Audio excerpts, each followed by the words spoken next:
વિઘ્નહર્તા શ્રી ગણેશ અને જગતજનની માં અંબા કલિયુગમાં પ્રત્યક્ષ ફળ આપનારા દેવ છે.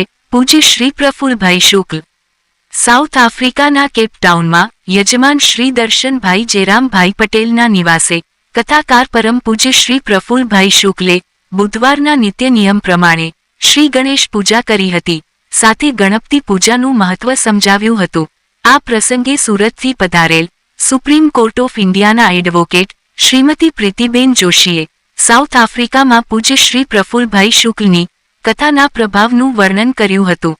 આ અવસરે શ્રીમતી ઉર્મિલાબા, એડવોકેટ શ્રીમતી મનીષાબેન શાહ, મોટા ખૂટવાડાવાળા આચાર્ય શ્રી મુકેશભાઈ જાની, શ્રી પ્રતીકભાઈ પટેલ આચવણી સહભાગી બન્યા હતા. આ પ્રસંગે શ્રી ગણપતિ અથર્વશીર્ષના 11 પાઠનું પારાયણ કરવામાં આવ્યું હતું. ઇષ્ટદેવ શ્રી ગણેશજીને આફ્રિકન ફ્લૂનું નૈવેદ્ય અર્પણ કરવામાં આવ્યું હતું અને ગંગ ગણપતયે નમો નમઃની ધૂન બોલવામાં આવી હતી. પ્રસ્તુતિ અભિનવ સુરત ન્યૂઝ ચેનલ, એડિટર પ્રકાશ પટેલ, સુરત. બુધવારના દિવસે સાઉથ આફ્રિકા કેપટાઉનમાં ભાઈ શ્રી દર્શનભાઈ જેરામભાઈ પટેલના નિવાસે દર બુધવારના નિત્ય નિયમ પ્રમાણે ગણેશ પૂજા કરી વિઘ્નહર્તા ગણપતિ કલિયુગના પ્રત્યક્ષ દેવ છે, સાક્ષાત દેવ છે. કલોચંડી વિનાયકો. કલિયુગમાં ગણપતિ અને માતાજીની આરાધના કરો એટલે એને તુરંત ફળ મળે છે. એવા વિઘ્નહર્તા ગણપતિની આજે પૂજા અર્ચના અથર્વશીર્ષનો પાઠ કરીને કરવામાં આવી. સાઉથ આફ્રિકાની ભૂમિ ઉપર આજે બુધવારે છેલ્લો દિવસ છે. કાલે ભારત આવવા રવાના થઈએ છીએ.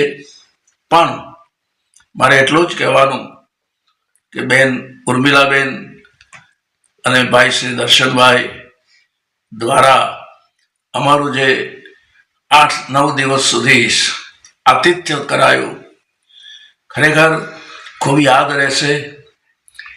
જે ભાવથી ભોજન કરાવાયું અને જે ભાવથી અમારી સેવા થઈ એને અમે કાયમ યાદ રાખશું. આ પ્રસંગે મારા સુરતના સુપ્રીમ કોર્ટના એડવોકેટ બેન શ્રી પ્રીતિબેન જોશી પણ મારી સાથે છે. અભિનવ સુરત ન્યૂઝ ટીવી ચેનલ અને એના એડિટર પ્રકાશભાઈ પટેલ, એનો પણ ખૂબ ખૂબ આભાર વ્યક્ત કરીએ છીએ. જ્યારથી સાઉથ આફ્રિકામાં પગ મૂક્યો ત્યારથી કન્ટિન્યુઅસ સવાર સાંજ 2 વખત ન્યૂઝ ચેનલ ઉપર એમણે ફ્લેશ કર્યું છે. એટલે અભિનવ સુરત ન્યૂઝનો પણ ખૂબ ખૂબ આભાર છે. આ પ્રસંગે હું બેન પ્રીતિબેન જોશીને કહીશ કે ઉદ્બોધન કરે. જય રામ. કેપટાઉન સાઉથ આફ્રિકા ખાતે વિશ્વવિખ્યાત ભાગવત કથાકાર પરમ પૂજ્ય બાપુ શ્રી પ્રફુલ્લભાઈ શુક્લ બાપુ, જેઓએ 7 દિવસના ભાગવત કથા કેપટાઉન મુકામે આજરોજ ગઈકાલે એનો વિરામ આપ્યો છે. અને આ 7 દિવસમાં સાઉથ આફ્રિકાના કેપટાઉન વિસ્તારના હિન્દુ ધર્મના માનતા ભક્તગણોએ આ કથાનો બહોળો લાભ લીધો છે. અને બાપુએ જે હિન્દુત્વને જાગૃત કરવાની જે નેમ લીધી છે તે ખરેખર બિરદાવવાને લાયક છે. જેને કારણે કેટલાય કુટુંબો હિન્દુ ધર્મને અનુસરણ કરીને તેઓના પરિવારનો પણ ધાર્મિક રીતે પણ ધજા જાગૃત કરી છે. અને ધર્મનો જે પ્રચાર અને પ્રસાર કર્યો છે બાપુએ, તેને કારણે હિન્દુઓ સંગઠિત થયા છે. ખરેખર આ પ્રકારની કથા અને હિન્દુ ધર્મના પ્રચાર અને પ્રસાર માટે ઇંગ્લેન્ડ અને કેનેડામાં પણ ખૂબ જ જરૂરી છે.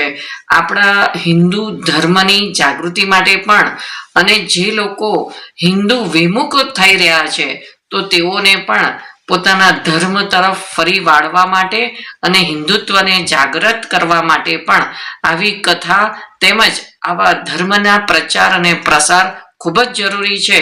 અને બાપુશ્રીનો આગામી કાર્યક્રમ પણ કેનેડા અને ઇંગ્લેન્ડ ખાતેના પ્રયોજનમાં અત્યારે ચાલુ જ છે, જેથી અહીંયા સાઉથ આફ્રિકામાં ઘણો સારો પ્રતિસાદ મળ્યો છે. કેપટાઉન ખાતે હિન્દુ સંગઠન દ્વારા જે સહકારની ભાવના કેળવાય છે તે બદલ હિન્દુ સંગઠનને પણ અમે આભાર વ્યક્ત કરીએ છીએ. અને બાપુના આવા સેવાકીય ધાર્મિક યજ્ઞમાં અમે પણ અમારું યોગદાન આપવા તૈયાર છે અને હિન્દુત્વને જાગૃત કરવામાં પ્રચાર અને પ્રસાર માટે પણ અમે યુવા પેઢીને આગળ આવે એવું પણ આહવાન કરીએ છીએ. જય સિયારામ. જય સિયારામ. જય સિયારામ. જય સિયારામ. બોલો ગણપતિ ગજાનન કી જય. જય ગણેશ. જય ગણેશ. જય ગણેશ. બેન